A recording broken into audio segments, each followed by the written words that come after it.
Peace, Israel, and Yah bless. Thy righteousness is an everlasting righteousness, and thy law is the truth. This segment, I'd like to title this segment The Three P's. Once again, this segment is entitled The Three P's. These three are the most dangerous elements to black people all across the earth. These three are harmful to all Israel throughout the diaspora. Now, the first of these three P's would be the politician. As you know, we are not to vote for anyone that is not of our brethren at all. And we certainly know that they will fail us if they are of our brethren, but they walk not in the Most High's law, statutes, judgments, and precepts. The criteria for us in order to put someone in a position or a leadership position ahead of us or in charge of us or to lead us is strictly laid out in Deuteronomy chapter 17, verse 14 and 15. We are not to vote anyone, we're not to vote a stranger to lead us at any time. Now, the first P, the politician. These are lawmakers and lawbreakers. They're shapeshifters. They change from one year to the next, one generation to the next, etc. Their governing body is the Roman Catholic Church. That is the head government of all of these governments. The job of a politician is to protect the interest of the majority population. So whomever the majority population is, the job of any politician, whether he be an Israelite or whether he be that of the stranger, his job is to protect the interest of the majority population. We have had all forms of political figures, i.e. city council members, mayors, governors, congress people, even a president. We've had the judges, etc. They are our enemies. These men are paid opposition. The politician, he is the policy maker. He makes the laws. The laws that he makes, number one, they protect him, and they also protect him from the people, from the hands of the people. The enforcement arm of the politician is the other P that we will discuss next, and that's the police. So the politician will make rules that he breaks. However, the rules that he makes, whenever the people decide to rise up against him and they decide to be defiant on those rules, especially when they're rules that are harmful to the people, then the politician will call on the police. The police is his enforcement arm. So the politician calls upon the police then arrest and do harm to the people. And the politician will make or pass legislation and laws to protect those who protect him. That's the police, his enforcement arm. So the police can run amok and do all manner of things to the people that if the people themselves were to do it in the midst of themselves, they would find themselves locked up and charged. Yet these very same things the police, they're allowed to do, to kill people and do all manner of things without seeing the harsh punishments that the people ordinarily would, for the simple fact that the police is firmly aware that he is protected by the politician, and the politician will make rules in order to protect that police, because the police is the only buffer zone between the people and the politician. So these two entities work hand in hand, and they are harmful, extremely harmful to our people. For the policy of the politician is that of the Roman Catholic Church. They're Christians. They subscribe to a Christian doctrine.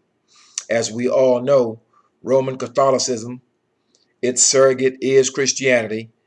Those bodies as a whole has been harmful to us, and they have commissioned slavery. Slavery is done on the premise of Roman Catholicism and Christianity.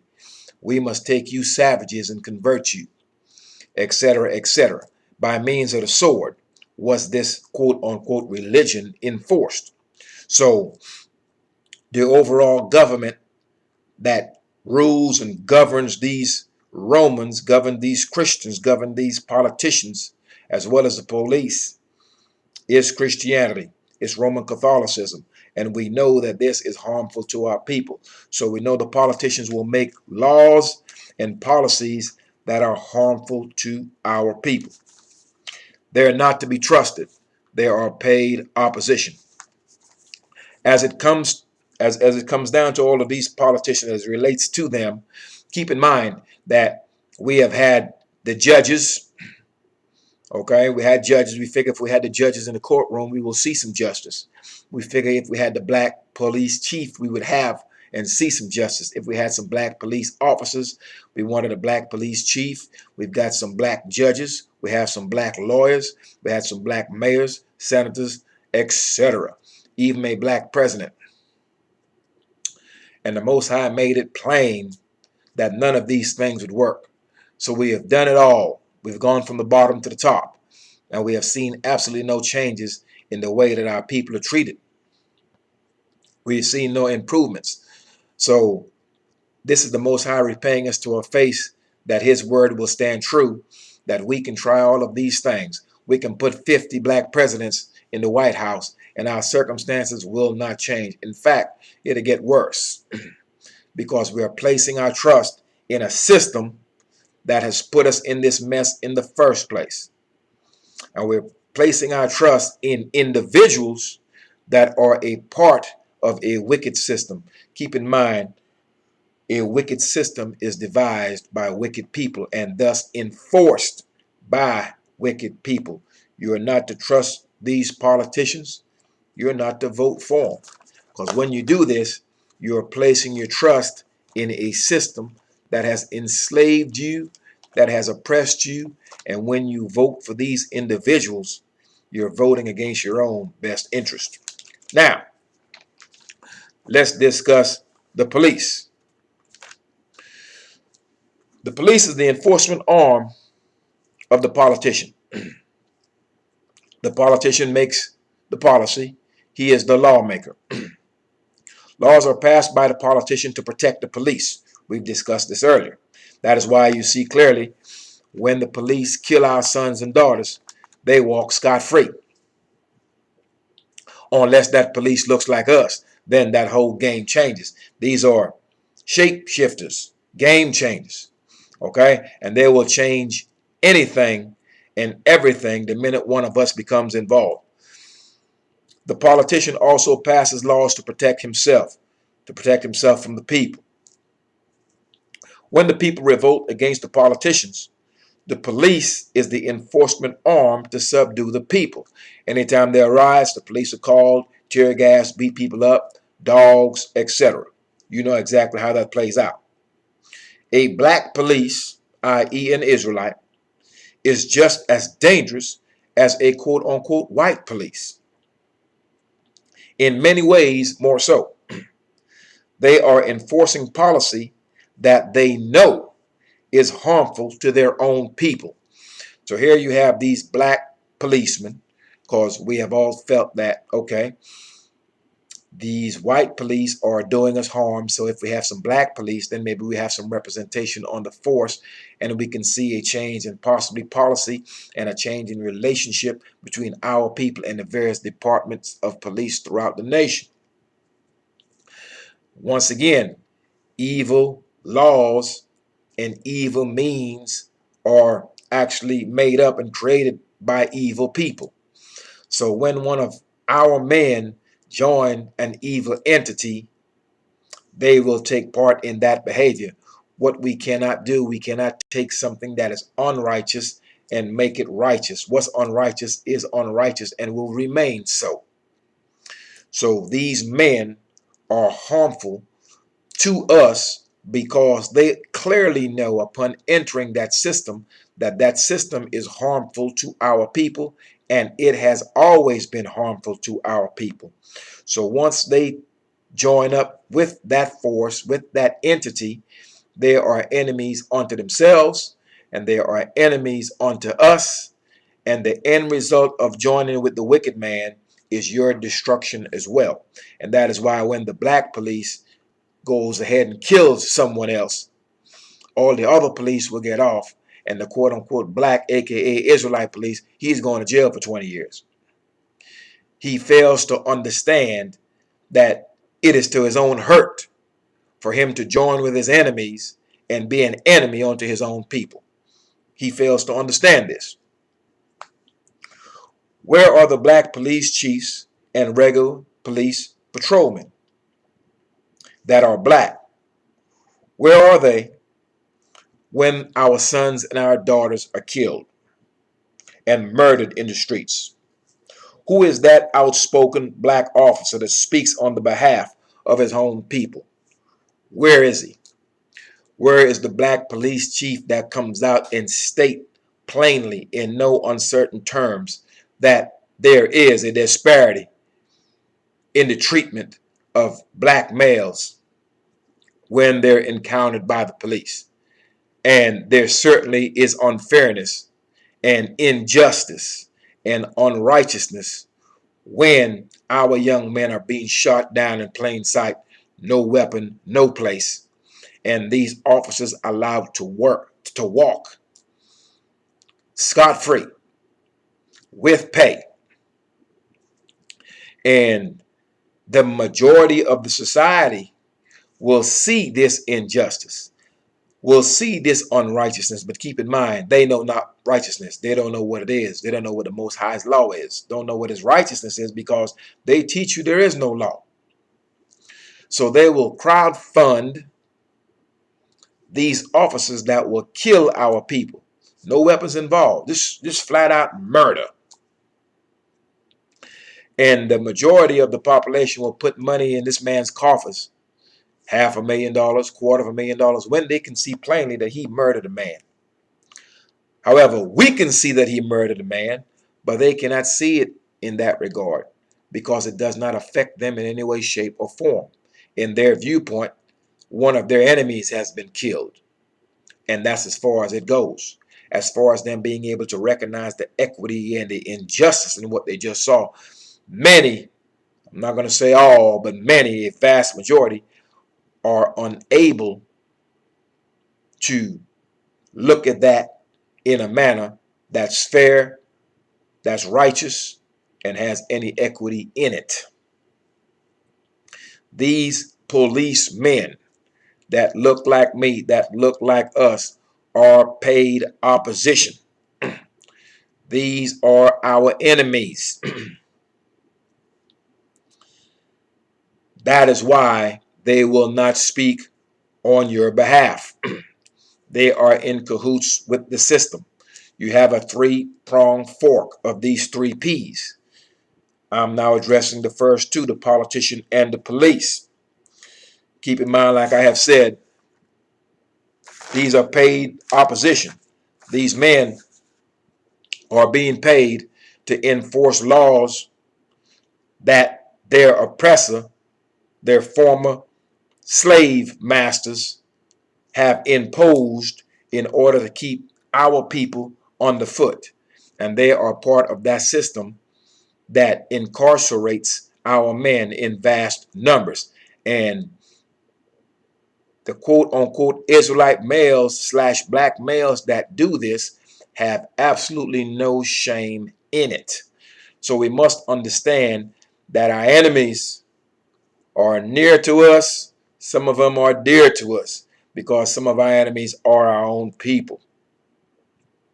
So we are to be mindful when we encounter these men, thinking that because he looks like me, he will have some manner of understanding because he understands my plight.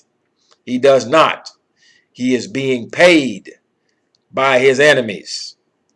He is being paid by your enemies. And so therefore he is not to be trusted. You're to place your trust in the Most High. And that is why you can't find any of these black police chiefs and in these black men that are police officers stepping forth on any national forum, speaking on the behalf of what's being done to our children and speaking on the behalf of what's being done to our people as a whole while wearing that badge. Because he would rather keep his job than stand up and speak on the behalf of his people in righteousness. So you're to keep that in mind as it relates to this police. This police and this politician, they are hand in hand. They work hand in hand. That goes for the judges and the rest of them. By the time you show up to court, the police and the judge has been in the back talking about you and drinking coffee. It's not going to go your way. It's an evil system. And the minute you become cognizant of that fact, you will maneuver in the midst of them entirely differently. Now, before we move to that third P, as it pertains to the police, those of you who are righteous are walking in righteousness, whether you are of the house of Israel or whether you are of the nations. You are not to teach your children to be fearful of evildoers. Teaching your sons to pull over and be terrified of this policeman who is set, heart bent on doing our children harm. Have them walk in righteousness, have them place their trust in the Most High, and let that be their be their shield. Let the Most High be their dread, not being fearful that a cop's behind you or being fearful because you have been pulled over by the police. The righteous is not to be afraid of the unrighteous. These are wicked men, and we know the wicked will not prosper. So if we put our trust and place our trust in the Most High, we need not be fearful of evildoers and wicked men. So do not teach your children to be afraid of evil and wicked people. Okay, do not do that.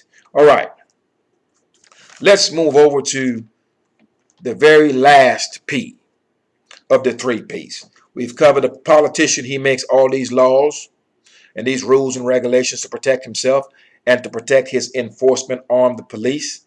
The police is the enforcement arm. He is the buffer zone between the people and the politician. They're hand in hand. But below those two tiers, there's one last and final tier. And that last P is the pastor. And we're going to address him.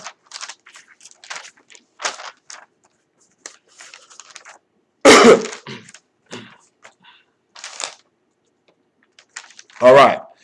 Dealing with this pastor. Let me get my documentation for him.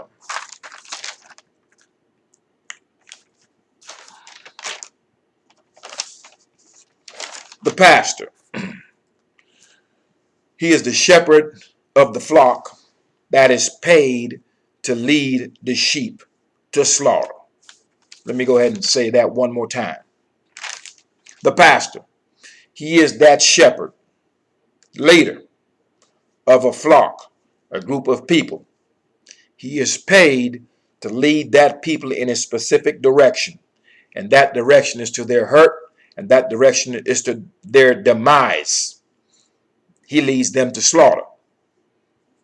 He is an idolater, first and foremost. Some of you are going to say, well, all pastors are not bad. My pastor is a good pastor. Your pastor couldn't be a good pastor if your pastor teaches that which is contrary to the Most High's laws, statutes, judgments, and precepts. Those two don't go together. They're contrary. So your pastor cannot be a good pastor if he teaches there's another Savior besides the one and only strong one of Abraham, Isaac, and Jacob. Your pastor can't be a good pastor at all if he has you coming to a quote-unquote church and you're paying tithe and worshiping a God that our forefathers have never known and the Most High have never instructed us to serve. Your pastor can't be a good pastor if you don't know what the Day of Atonement is and don't keep it. He's never taught it to you. You've never kept Passover. You keep Easter. You keep Christmas and all this other nonsense. And you have the trunk or treat and the trick or treat in your church's parking lot on Halloween. He can't be a good pastor if he's teaching words contrary to the Most High. So let's deal with that. He's an idolater. He professes the Roman doctrine. Roman doctrine, Christianity. Same thing. Different branch of the same tree. The same doctrine that has enslaved his own people. So here you have a man who has been elevated above his people by his enemies because his enemies have specifically chosen him, have enriched him, have indoctrinated him how to best suppress his own people. And he is paid for it. He is responsible for taking the very doctrine that has enslaved his own people and continue to spew it day after day to his people. So he is actually doing the bidding of his enemies, teaching that which has been harmful to our people. It was made plain that if we were to take a hold of vanity and walk after the ways of these nations by choosing their gods and their customs, that it would be a snare unto us. A snare unto us. And what the pastor is doing, he is doing that. He is making sure that our people remain ensnared, for he teaches and has been indoctrinated in the ways of the heathen. And he continues to push this onto our people. He is in cahoots with the police and the politician. They are part of a three-pronged apparatus. The politician makes the laws and breaks them. The police enforces the laws and breaks them. And he can do it and break it because he has the politician backing, he who makes the laws. So those are the first two part of that three-pronged apparatus. The pastor is rewarded for teaching the doctrine of Rome. The doctrine of Rome is Christianity. I've already told you, I need you to go look and research all that you can find on the Protestant Reformation and how all these different denominations of Christianity came into being after they withdrew themselves from the Roman Catholic Church. And these Romans, who are these Christians, are the ones that have spread Christianity throughout the earth and have enslaved and murdered and raped and lied to our people. So to be teaching that to our people is to do them a disservice. It's disingenuous. It's certainly, without a doubt, unrighteous. The pastor is rewarded for teaching the doctrine of Rome. The doctrine of Rome has a new name. It is called Christianity. I have said these people are shapeshifters. You understand? The Republican Party, the Democratic Party, same people, same objective. Some of them may switch names. They may switch policies over time. However, the underlying goal is always the same. Keep the children of Israel on the foot. Keep them confused. These individuals will change their names once they move from one country to the next. They continue to try to hide themselves. However, though they may change their names and try to hide themselves, their character remains the same. Their actions remain the same. They can be easily identified. This pastor, he is given tax breaks and is elevated above his people. Now, these pastors are elevated above his people, but they are not elevated above their people by the Most High. They're elevated above their people by the Roman establishment, by the government, because he is allowed to excel and to be elevated financially, for he has a 501c where he does not have to pay certain types of taxes. Therefore, he can enrich himself. And so therefore, he is riding around in the Benz, has the helicopters, has 2 or 3 idol houses across the nation that he goes to. And some of them, our own people, have gone into the continent known as Africa and teaching other people that look like us the same rubbish that has gotten us killed here in the Americas and has been getting us killed in Africa. They have taken that same garbage and have taken it throughout the earth, like our enemies have taken this thing throughout the earth, calling themselves missionaries. This is idolatry. This is unrighteousness to the highest order. And we are to be careful when these missionaries, if you are in Africa, in Central, South, and Latin America, be careful when these Europeans show up with a Bible calling themselves missionaries. These are your enemies. Now, this pastor, he is in all of the political circles. He knows these politicians. They're hand in hand. And is very friendly and familiar with the police. So, the pastor and the police, back in the old days, you could have all the money you want. If your child got arrested, you can go to the police station. You couldn't get him out. You go cry to the pastor go up to the police station, your son's out just like that, or your daughter. And you're thinking that the pastor has some kind of special powers. The pastor is in line with the police. The police is in line with the politician. The politician makes policies and laws that protect them both. And this is the hidden hand in the back that our people are unaware of, have no knowledge exists, or they see it and act like they don't. When the pastor has trouble, he doesn't call on JC. He calls his buddy, the police. Simple as that. When the politician needs votes, he doesn't call on JC either.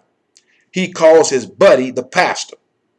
And the pastor then encourages his people to vote against their best interest for a politician that will give them nothing for their vote.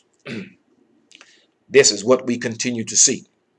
You look at all these presidential candidates and these presidents, etc. Whenever there's a discourse, whenever there is any type of contention with the people, any type of uprising with the people, the politician calls the police. The police and the politician calls the pastor. They all sit down in secret and devise a plan. And then they will trot that pastor out before you, and he will tell you all manner of things that is hurtful to you. The pastor is paid by the politician in cash and by policy that enriches him and protects him. The laws passed to protect that pastor. Hey, you don't have to pay these taxes. But it's a quid pro quo. You don't have to pay these taxes, but you're going to have to teach the doctrine of the establishment.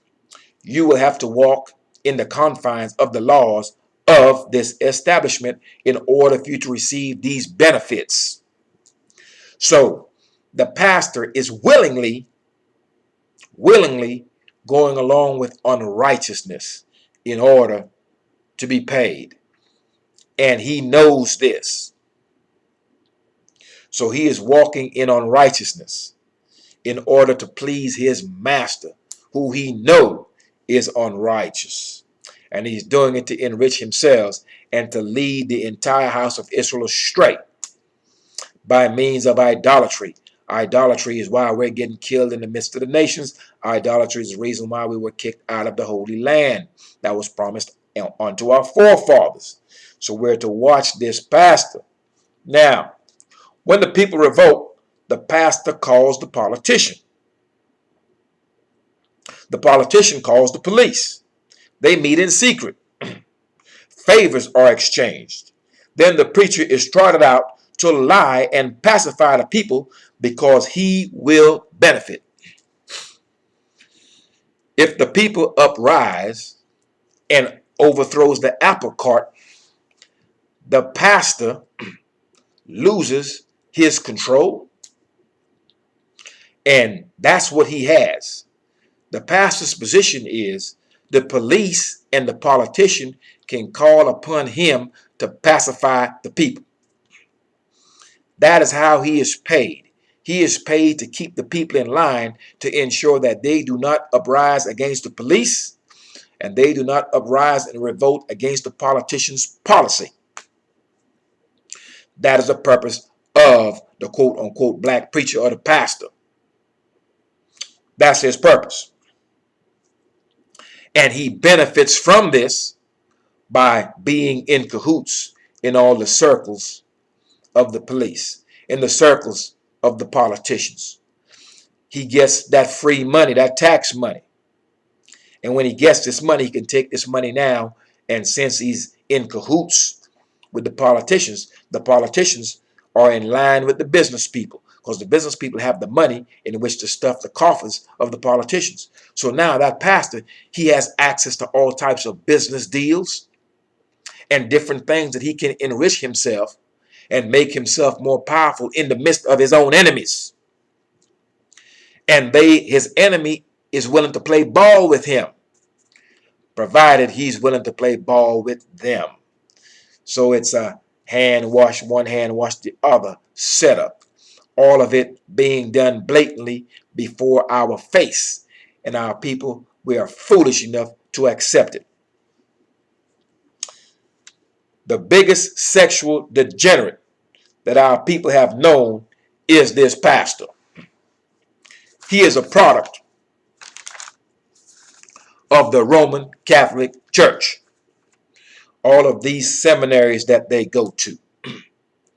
This is nothing but Roman doctrine passed down with a new name called Christianity. They have changed a few things here or there. Sexual perversion has been one of the main things throughout these churches.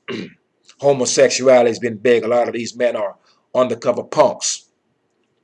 Talk to you like punks, trying to appear to be meek and docile. These are wolves in sheep clothing. Any man comes to me talking and he doesn't have the voice of a man and the presence of a man, and he wants to speak all low and soft, trying to make himself meek. You have to be wary of these men trying to give you a false pretense. A man is supposed to speak like a man, sound like a man. When a man comes before you trying to speak and trying to act all soft and docile, he's trying to get you to lower your guard. These are wolves in sheep's clothing. This pastor has taught cowardice to his people. He has spoken peace, knowing that there was no peace. Our people being killed in the street. Our people decide to rise up. The police and the politician get in the back room with this pastor, talk to him, make all types of promises to him, and then he comes out and pacifies the people, asking for peace and calm, when he knows that no such thing exists. This pastor, he refuses to speak righteously on the behalf of his own people. Because if this pastor ever spoke of righteousness, he would be attacking the unrighteous. The unrighteous is his boss. That's the politician. That's the police. That's the whole governmental establishment of these very many nations in which we dwell. Their establishment is the Roman establishment. These are religious nations. That is their connection. Their connection is religion, i.e. the Roman Catholic Church, whether it be Christianity or the Christian Orthodox Church. or Catholicism, all the same thing. Different factions of the exact same thing. So if this pastor was ever to stand up and speak against the unrighteous, he's attacking his boss. And if he attacks his boss is going to attack him and expose him and pull all, not some, but pull all of his benefits. And he will be naked and stripped before his own people. He will not do that. And that is why they refuse to speak of righteousness. They can't, because their boss is unrighteous, and so is he. Next, this pastor, he is a terror, a sellout, a Sambo, a traitor, a sexual deviant, and a collaborator with our enemies against us. He is not to be trusted. Let me say that again. He is not to be trusted. I count him mine enemy. Our enemies are near to us and in many cases dear to us.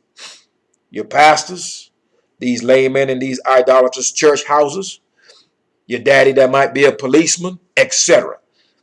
Sellouts. We have a bunch of them in the midst of us. Many of our enemies, like I've said, they're near to us, and many of them are dear to us. These are family members.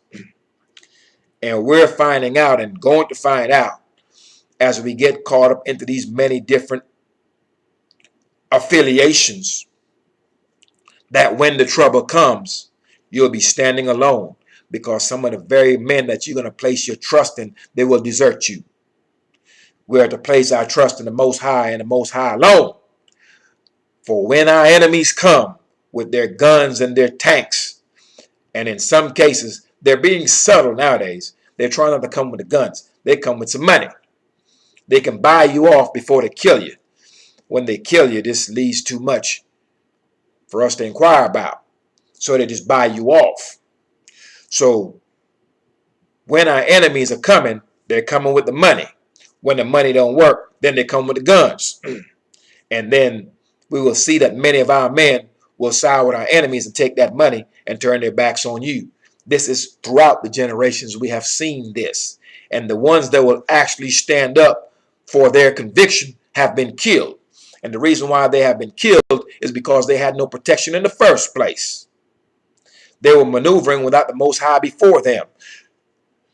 The children of Israel, we knew clearly if we ever went to war and the Most High was not before us, we were not winning. That's why we continue to lose the many battles throughout the diaspora against our oppressors, because we're going to fight them and the Most High is not before us. We're not doing this thing in righteousness. We're to consider that. This pastor, he is an enemy unto our people. He is an enemy unto the Most High Yah. He is an idolater. Thus, he and his idolatrous organization, known as the church, has failed us and will never work. So, if you are reading this book, the Book of Remembrance, you understand clearly that churches and these pastors are not of the house of Israel. These pastors, even if they are of the house of Israel, do not adhere to the Most High's dress code. Most High has never had a house in South, Central, Latin, or North America. Everything that they're doing is contrary to the Most High's law. They do not wear all the mitre and all the different things that a priest wear. These men are idolaters. These men are liars. These men are traitors. These men are dangerous to our people. And as you start to read this book, you will look at them totally different. These men are wolves in sheep's clothing. So that concludes this segment. The 3 P's that are most dangerous to black people. Yes, I'm using the term black people. It's something that we are very familiar with. We are the house of Israel. Are all black people the house of Israel? Of course not. Of course not. However, whether you are of the house of Israel or not, our enemies makes no distinction between this Israelite and that Israelite, or this Israelite and a non-Israelite. You wear the same skin color, you're experiencing this. So, regardless of your nation, you still have to turn to the Most High's laws, statutes, judgments, and precepts. So, whether you are Israelite or of the nations, you have to turn to this law regardless. So you are to see it for what it is. If you are a stranger, separate yourself from unrighteousness. Do not treat the Most High's people unrighteously. Do not treat anyone unrighteously. As for me, I deal righteously with every man that deals righteously with me, regardless of his religion, regardless of his race, and whatever it is he might believe in. If you're dealing righteously with me, I deal righteously with you. For the Most High clearly, when a man ways pleases him, he will cause his enemies to be at peace with him. So if someone comes to me, he's at peace with me, he deals righteously with me, it would be an unrighteous thing for me to deal unrighteously with him. So keep those things in mind. If we're going to walk in the Most High's laws, statutes, judgments, and precepts, we are to deal in righteousness. We are to be just when dealing with anyone. We're not to respect persons. Keep that in mind. So this concludes the lesson. The 3 P's that are most dangerous to our people: the politician, the police, and the pastor. This is part of a 3-pronged fork, a 3-pronged apparatus. These men are dangerous, and you are to be weary of them and do not trust them. Place your trust in the Most High's laws, statutes, judgments, and precepts. Walk in them, do them, and that is your only protection. Peace, Israel, and Yah bless. Thy righteousness is an everlasting righteousness, and thy law is the truth. Watch those P's. Peace and Yah bless.